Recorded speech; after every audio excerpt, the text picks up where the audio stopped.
Hey, Mike with Nerd Problems Gaming here, the channel where we go through the good and bad of everything nerdy to make sure you spend your time on the best of the best. In today's video, we'll be doing an unboxing of Uprising, Curse of the Last Emperor, the board game, so let's get into it. Alright guys, well now that we got the game out, let's jump in and see what's inside. So as you might be able to tell, this is a pretty beefy game, so there's certainly going to be a good amount of components in the game. So again, the general idea is you're playing in the Isles of Azul, which is kind of a rundown territory, and your goal is to take on the role of various factions and to take on what remains of an evil empire and the hordes of chaos. So there's different map pieces that you can see here that start off unexplored, and so as you go through the game you'll reveal them. As part of exploring the map, you'll face off against different hordes of enemies, the other players and different factions, and then the empire as well.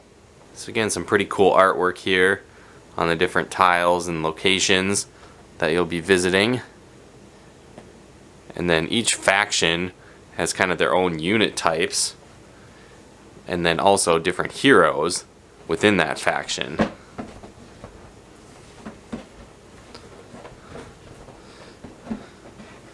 So again, it's a pretty big map. Can barely fit on the screen here, as you can see. But this is where you'll put the map pieces and then track your victory points as you play.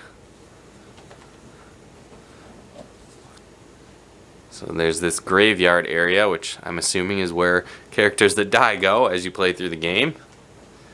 It's kind of a chapter tracker here. And so the game is broken down in various chapters, and kind of depending how long you want the game to be, you can choose to play less chapters if you want. And then again, there's various quests that you'll go throughout each chapter that you can play for additional challenges, additional rewards that you can get through the game. Pretty high quality, cool rule book.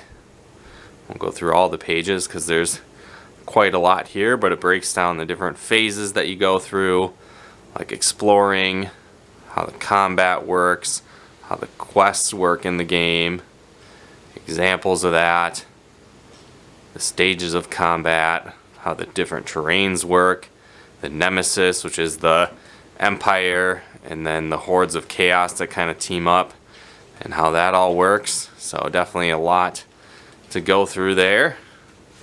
Certainly not a simple game, a lot of rules to go through. This is just breaking down how the combat works, how you place the different characters when they activate. Again, hand these out to a couple players, it looks like. Got more units and tokens to go through. And these are your different faction player boards. So again, each faction, like I said, kind of has their own units associated with it. They also have certain abilities and actions they can take on their turn. So again, that's cool. Each one will probably give you a unique gameplay experience depending on which ones you play as.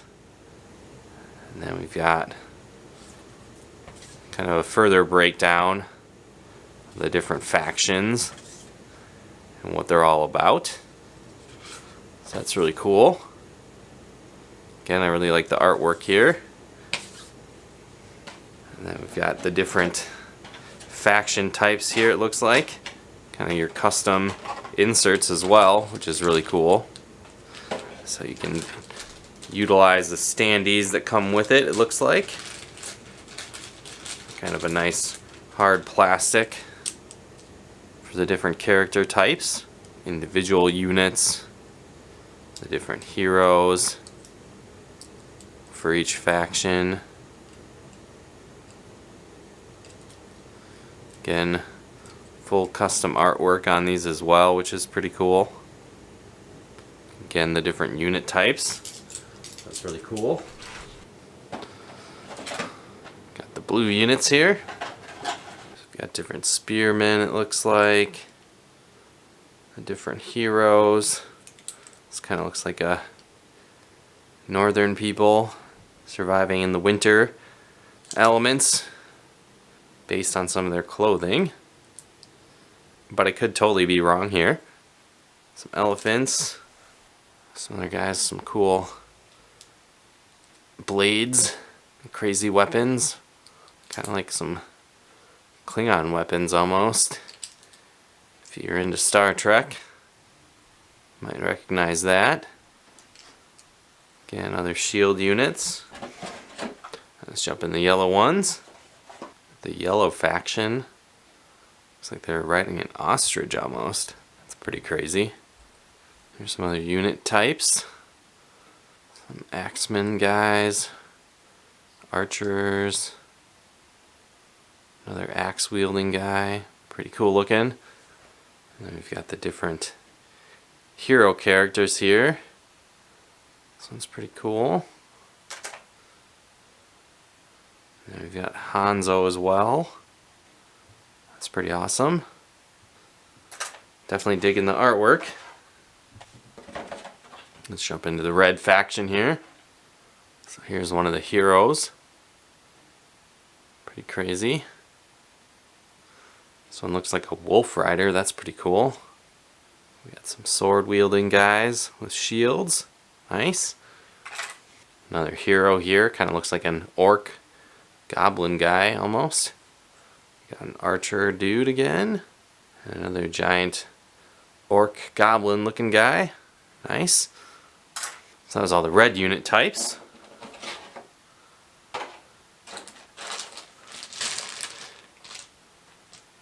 Got a bunch of different dice, which is cool. I know some of them are like dealing damage. You've got lightning bolts, defense.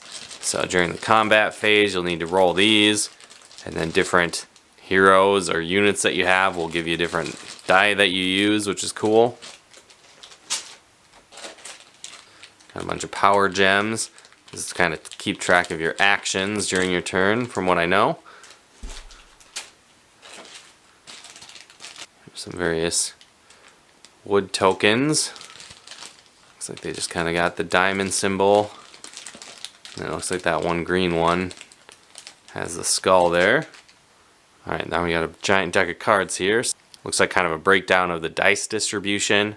Kind of what's on the different faces of the different types of die. So you can hand these out to each player, it looks like. Gives them some most overlooked rules. These ones are different events that can happen, which is cool. So I'll go through these fast, so they're not spoiling really anything, but pretty cool artwork again. I know they've got the different threat meter, which is kind of like how difficult the encounter is that you're going to run into. Looks like some of the heroes' artwork. Maybe a treasure map, who knows. But again, lots of events that you'll encounter as you play the game, which I'm sure makes each experience unique, which is definitely cool. So there's only so many chapters that you can play in a game. I'm sure how the events come up are probably different every time. But again, I haven't played the game yet, so I'm not 100% sure, but I would imagine that's probably how it works. Alright, these are your hero cards. So each faction has their own couple of heroes they can choose from, which is nice. So if you want to be maybe the same faction but switch things up from game to game, you can definitely do that. Alright, these ones look like to be enemies in the Chaos Horde. So that's cool. They each kind of have their own strengths and abilities here, as you can see, depending on what the threat level is. So I think depending on the event that you might choose, you could randomly have different creatures come out from the Chaos Horde, and then they would have strength according to the threat based on the event. So that's cool. So again, that could definitely add to the replay values. Sometimes you might be fighting some people that from the Legion are weak, but then the next time you face off with them, they might be super strong versions if the threat's higher. So that's cool. Again, keeping the replay value high, gameplay fresh. Now we've got quest cards. So there's different quests you can go through and take on if you choose. And I believe you get extra rewards by completing quests, or some type of punishment, I believe, if you fail the quest when trying to take it on. Like it says, if you solved it or if you failed it. So that's cool. Kind of risk reward. Take on challenging quests if you think you can complete it for extra loot and bonuses. If not, maybe steer clear if your armies aren't up for the challenge. But one thing I know is that you can play this game with a bunch of people. I think you can play solo as well. And it's kind of you guys as a team versus the Empire and the Hordes of Chaos. And so whoever has the most victory points at the end will be the winner. Alright, these look like maybe individual characters' abilities here, which is cool. You can choose from. Maybe kind of like a unique player deck almost, it seems like. Then different unit abilities. Druid cards. I believe these go around the outside of the board, and so each round you'll flip up a new one, to my understanding, and that'll give you, kind of as a whole, all the players extra bonuses. So it looks like there's again some for the individual characters and their skill sets, but then also kind of the group cards that everybody benefits from. So again, lots to this game, so I'm sure if you enjoy it, you'll get lots of replay value, because no experience is probably going to be the same with all these different cards and abilities and choices and monsters. Kind of goes on and on almost of what might happen. So again, great artwork. I definitely am a fan. The imagery on all the cards. A lot of cool ones here. Here's the rest of the pile. Again, a lot of different heroes, different factions, abilities, things that happen after combat, kind of passive abilities it looks like. Things that happen during different phases, like the archery phase of combat. Again, pretty in-depth game, to say the least. Nice. Alright, so we got another bag full of these tower bases, it looks like. So I believe, if I read it right, you'll build these on different locations throughout the board.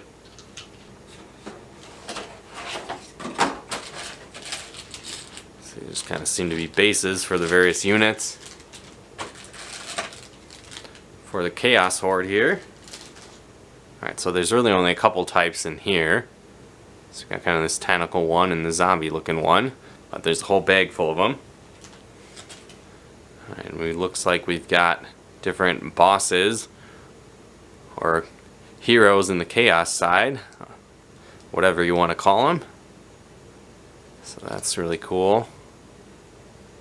Kind of big enemies, bosses you might fight as part of the Chaos Horde. Again, I love that they got the full artwork on these. That's really cool. These really sturdy stands as well. The Lich Queen, Bloodworm, nice. Alright, so just kind of briefly show you these, but looks like they're more aspects of the tower for the Empire. I believe that you can stack up and build with those base structures. Alright, looks like we got some Empire heroes or villains, whatever. They're kind of the bad guys of the game here. But big bosses you might face off against.